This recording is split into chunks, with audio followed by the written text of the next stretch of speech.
Welcome to Coffee with Christian. My name is Cristian Mael, and in this channel, I give the best tips and tools on how to read the Bible and grow spiritually. Today's video will be a little bit more heartfelt as I share with you some changes in my personal life. And as you can guess by the title and thumbnail of this video, after 13 amazing years, I have decided to step away from my role of being a student pastor. And I will be sharing more about this in just a minute. Before I dive in and tell you more about the reason behind my decision, I want to take a moment to reflect in the last 13 years because I have had the privilege of walking through amazing things with students and family, also very difficult times. And this past 13 years have shaped me as a leader to do what God has called me to do now. But I think that we should go down memory lane for you to get to know a little bit more about Christian and understand the reason of my decision. I was 12 years old when I preached my first sermon. That was back in Puerto Rico. When I was 17 years old, God moved my family to Oklahoma. And here, when I turned 18, I actually became a youth leader.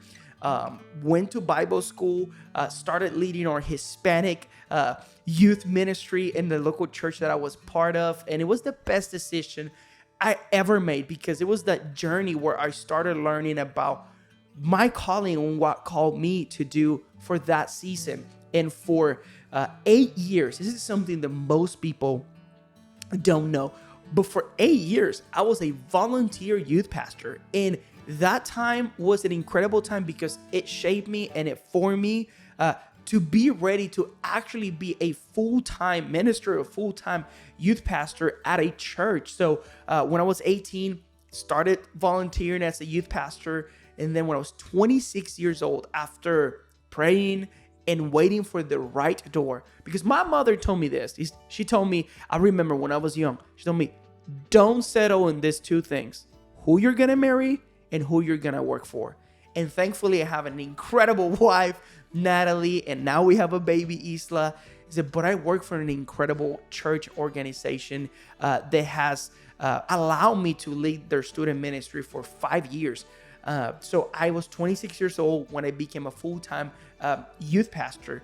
And for the last 5 years, I learned so much because of I had the opportunity to actually put into practice the skills that I have and the gifting that God has placed inside of me that did not look very good when I was 18 and also didn't even look very good when I was 26 years old. But that was the start of the journey of me of leading a student ministry, a very diverse student ministry as well.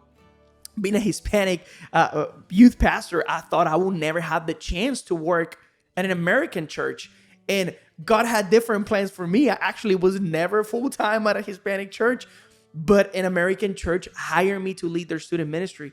And in the last 5 years, I had great relationship with parents and students. But more than anything, and I want to say thank you to all of the leaders that help me grow the student ministry and help me move forward the vision that God placed in my heart and the heart of our leadership at North Church.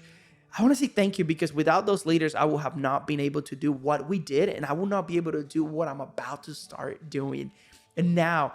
And I learned so much. I led our first fall retreat. Oh my goodness. I was so scared. I still remember that I couldn't sleep for like 2 weeks leading up to the retreat. Now, I've been part of retreats.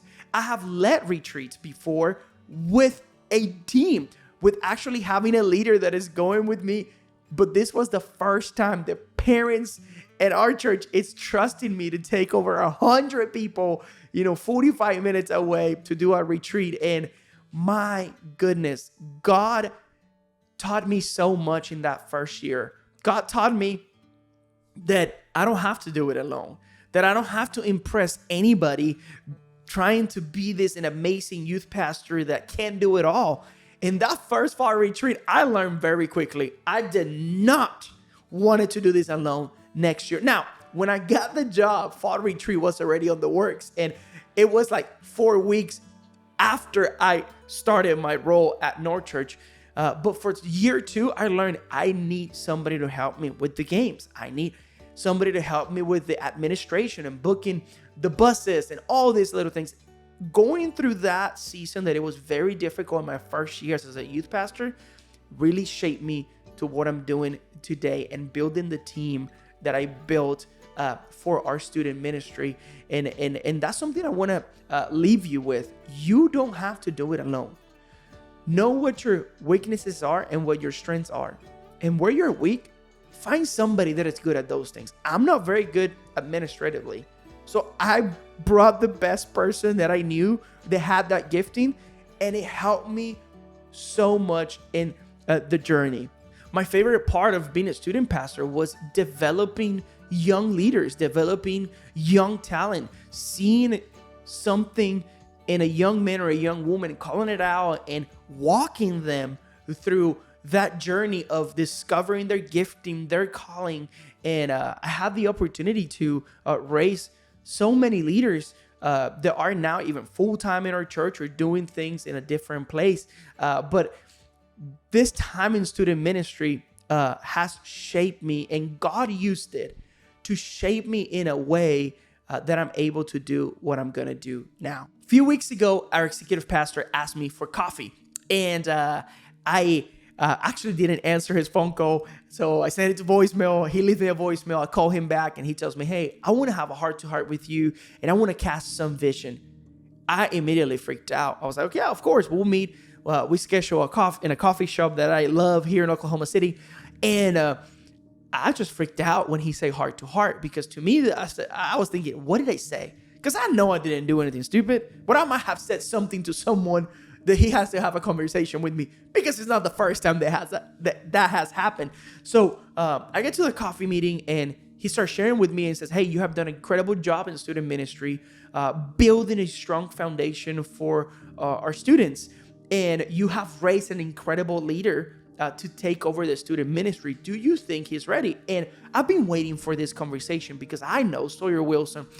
He was my associate youth pastor. Now he's the student pastor at North Church. I knew he was ready.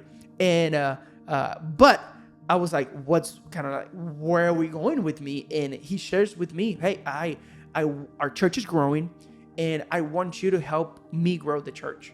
Help me grow the church in numbers, but also help me grow the church spiritually. I would like for you to be the group's pastor and help me grow the church. I was super excited when he said that, but in the back of my hand, after 13 years of student ministry, it was a little hard at first, and because change can be hard. And I want to encourage everyone watching this to embrace change. Change is not always hard. I think change can be very scary, but maybe change is what you need in your life. So don't be afraid of change. When your leader asks you to change something, or you're feeling that nudge of the Holy Spirit to change something in your life, I want to encourage you to embrace change, because now I'm able to walk in my God-given purpose. It just looks different. I am in a different assignment. Yes, I'm done with student ministry, but I'm looking forward for what's next and what God has for me to help North Church grow in community and grow spiritually. So I want to encourage you, be encouraged today. If there is change that needs to happen in your life, change it. Embrace the change, because you never know what that can do to your life and your family's life. And I cannot leave student ministry without saying thank you to all of the people that helped me grow spiritually in this season, that helped me become a great student pastor, for all of the leaders that pour into me. But also want to say thank you to every leader that walked alongside me to do something incredible for the last 5 years. And I want to say thank you to all the parents for giving me grace when I missed the mark and when I did something that I should have not done, or saying something that I should have not say from stage. Thank you so much, because you also helped me become what God created me to be, and I'm excited for what's next. So I'm excited just to announce that I am the groups and adult ministries pastor of North Church. So thank you so much. We'll see you in the next video.